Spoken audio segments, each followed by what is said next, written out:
Now moving on to our next story from Benue State. Okay, right about now we're joining a live program talking about the road construction going on in Akure. News from the states will continue on other platforms.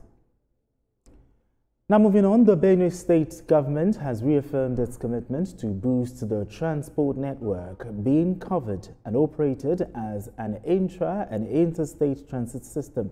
The general manager of Benue Links, Alexander Fanafa, who disclosed this at the company's headquarters, added that Governor Alia is setting a benchmark that prevents private operators from increasing fares for Benue citizens and Nigerians as a whole. Mayowa Okwato reports. Transportation is the backbone of any thriving economy, playing a pivotal role in commerce, mobility, and economic development. In Nigeria, where efficient transport systems remain a factor in socio-economic progress, Benue State-owned transport, Benue Links, has emerged as a leading public transport service provider connecting cities in the country. One of the first steps Governor Alia took was to address the perennial flooding at the Benue Links headquarters in Makadi and resuscitate the company, purchasing 100 new buses and expanding its services into VIP and haulage facility. As a food basket of the nation, a good number of people that travel from this state to outside other states of the Federation needs to move with some of the foodstuffs. He donated the haulage vans to the company. Those trucks, new ones has been purchased and added, and that has been officially registered with the Nigerian Postal Authority. To cushion the effects of transportation cost hike, passengers are rather protected from exploitative pricing. Hence, Governor Alia intervention. He has recently, few days ago, directed that once we get into December, we should explore the possibility of once again slashing the transport fare or maintaining the minimum rate to enable them to travel for their Christmas and New Year festivities. Travelers expresses satisfaction with the services. The ticketing is perfect. The price is fair. I like the price here. It's fair. It's not expensive like other parks. Over the years, as compared to what happened in the past, there's improved services and there's availability of the vehicle. Like we are going to Kano now, it's 15,000 naira.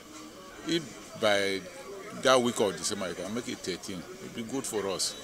So since I've been using Benue Links, this time around I see that it's very, very okay. From back 3-4 years back, we do face issues on the road, but now, once the motor take off, we are okay and we're happy using it. The vehicles are very fine. With Governor Alia's vision for continued growth and sustainability, Benue Links remains committed to affordable, safe and efficient transportation, driving development and connectivity across the country. Mayowa Okwato, TVC News, Makadi. All right, Mayowa Okwato joins me for more questions. Mayowa, beautiful as this initiative, what inspired Governor Hyacinth Alia's decision to prioritize the revival of Benue Links so early, in his administration? Coming on board as the governor, one of his objectives was to address infrastructure deficit, devastating structures like the secretariats and others. But paying attention to Benue Links used to be somewhere where the flow was on side, limited transport buses, and always affected the flow, not limited as I said. But addressing it, if Benue Links had continued in that manner, they would have lost passengers, they would have lost revenue for the state. Infrastructure is key to revenue generation. So I think that's much what has driven the government to addressing the deficit of Benue Links, fixing it, providing 100 buses so they don't have the issue of limited vehicles for traveling, and then revenue also being addressed.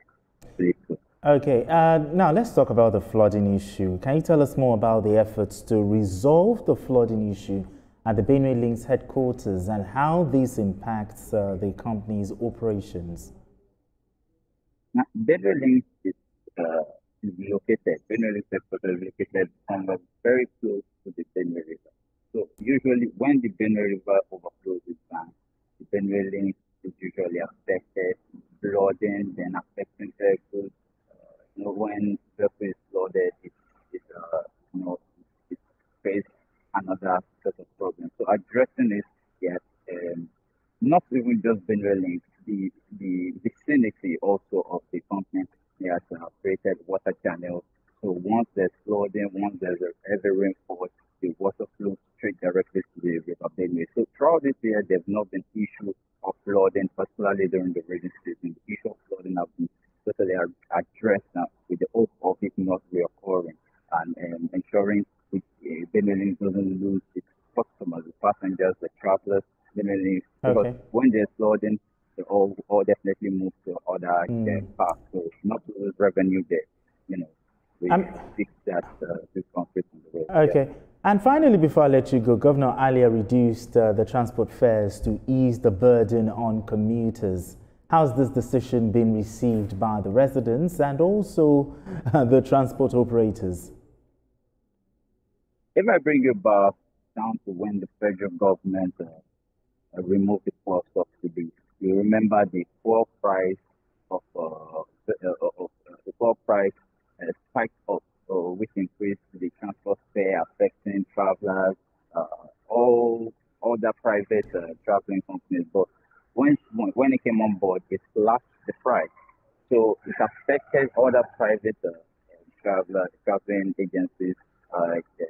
They had to reduce that so as not to lose customers to Benue. So I believe that's one way I'd address the loss of customer. Also, slashing the price also against this festive season is also want to help residents economically so they can travel at ease without thinking of the burden of the increased pricing of vehicles or of All right, commuting then. themselves. I believe that's one way of Okay.